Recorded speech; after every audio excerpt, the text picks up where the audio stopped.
What changed between Palm Sunday and Good Friday? On Palm Sunday, it seems like the crowd is totally on Jesus' side, but then 5-ish days later, he's executed on a cross. Even when I was a young person, I would watch those Jesus movies. It was strange to me that there'd be a group of people cheering Jesus on, and then just a couple of scenes later, they'd be yelling for his death. But in reality, it's not just that the crowd flip-flopped randomly. There's a lot more going on here that has to do with unmet expectations and Jesus' interaction with people in power and trials at night, so that by the time Jesus was on the cross, there were a lot of surprised people. So first, a note about expectation.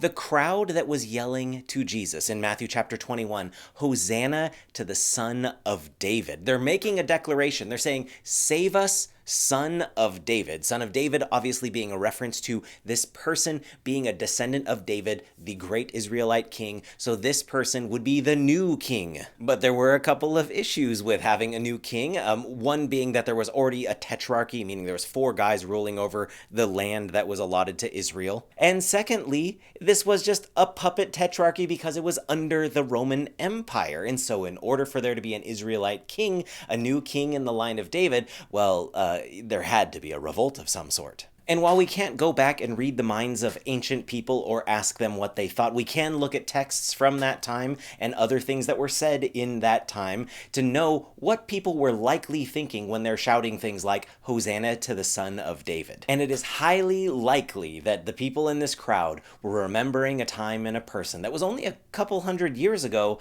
a man named Judas Maccabeus. Now, if Judas Maccabeus sounds familiar to you, it could be because his name, Maccabeus, is where we get the book of Maccabees. And a little disclaimer here, even though the book of Maccabees is not in most Protestant people's canon, it is still a very helpful book to understand what happens between Malachi and the time of Jesus. And so in the Maccabean revolt, we get some inklings of what people expected from a Messiah. Judas Maccabeus was a central figure in the Maccabean revolt against Antiochus Epiphanes, one of the Seleucid rulers. If this is too much for you, just know that there was a time when Israel was oppressed by another foreign ruler, and they were liberated by the work of the Maccabees. And when they were liberated, look at what we find in 1 Maccabees chapter 13. So in the year 170, which translates to about 142 BC-ish, the yoke of the Gentile oppressors was removed from the Jews.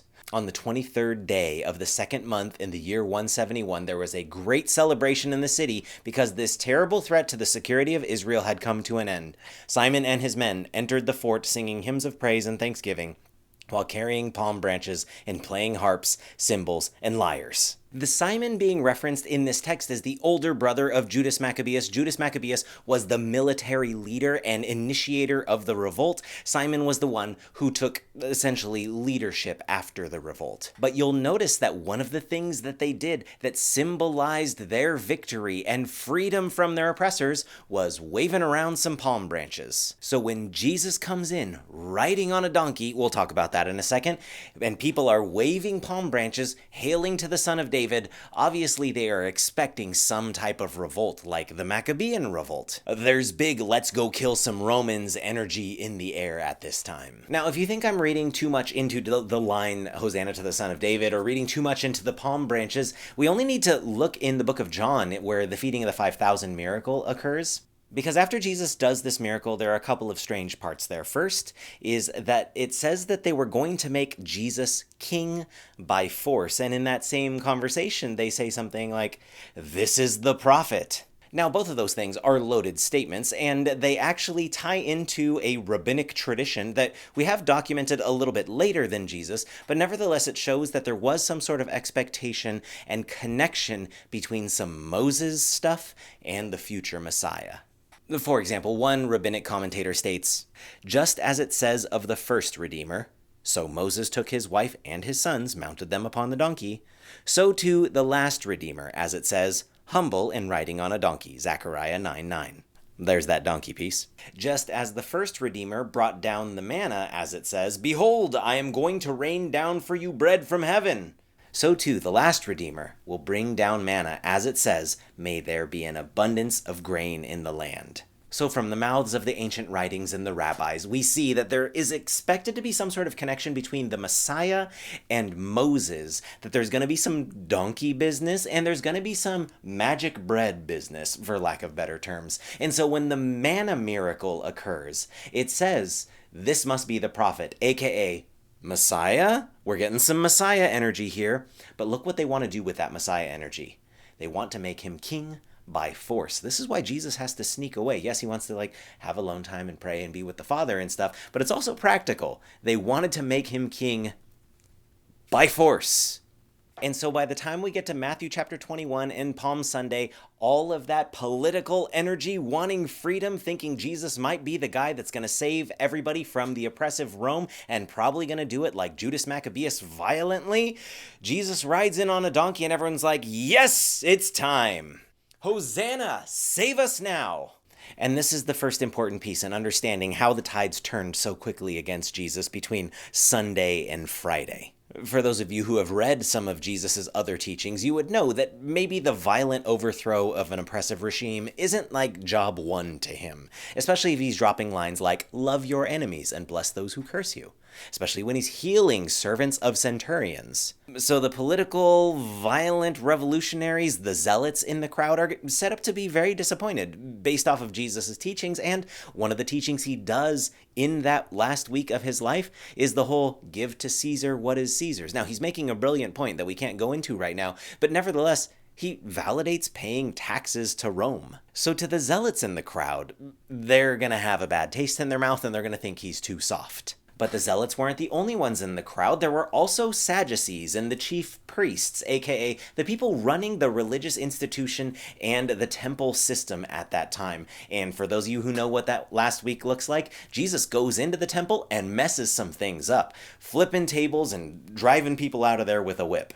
Additionally, he has this teaching about a fig tree, and the fig tree withers, which is symbolic of that system being done. And then he starts saying stuff about this place is all going to come tumbling down, making prophetic assertions about what the future holds for the temple. Spoilers, it's destroyed in 70 AD. So he's made the zealots mad, and he's made the chief priests, the people running the temple system, mad. And he also spends chapters railing against the grassroots religious leaders of the day, the Pharisees. All of Matthew 23 is a rant against them and the way that they are doing things wrong. And so all of these crowds seem to be trying to trap Jesus in his words, and Jesus confounds them at every turn, making them very mad. But notice who he's making mad. He's making mad the people that had power in that society. Jesus speaks truth to power, he confronts power, and then powerful people conspire against him to bring him down. And I think maybe some of my young confusion about this crowd yelling and then this other crowd yelling for the execution of Jesus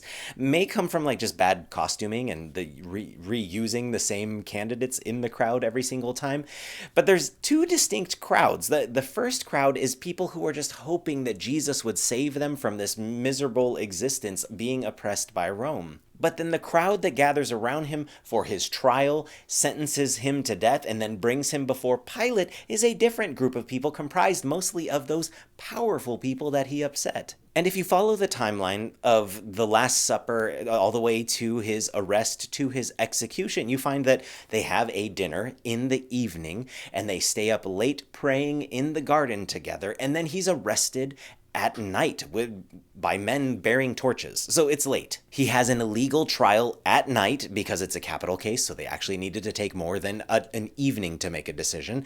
And who knows if they even were able to get quorum and enough people to make the decisions, but we won't go into all those details. Nevertheless, he's tried at night by Caiaphas at Caiaphas's place.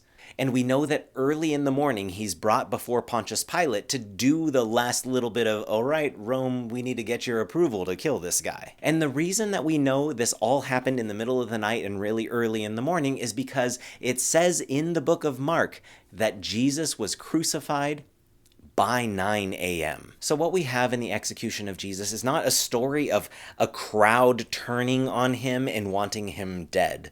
What we have is, there's some weird expectations that Jesus didn't live up to because they didn't understand what the Messiah was really about. But what we have is a quiet, fast, controlled, trial and execution. Jerusalem is packed at Passover, and so all of these people had their Seder feast the night before. They're waking up in the morning only to find Jesus on his way to the cross already. They weren't part of the trial. The crowds that were probably cheering him on were probably confused at, wait, what is he doing there on, when did this happen? How did I mean, even in the crowd, you'll notice that it is a mixed bag when you're reading the text carefully. There are people weeping over Jesus because they're like, whoa, how did this happen? What we have here is religious and political leaders leveraging their power to silence the voice of God. The true tragedy of Palm Sunday isn't that people changed their minds about Jesus, or even that they were disappointed and their expectations weren't met by who Jesus was. The tragedy is that they didn't understand the salvation that they needed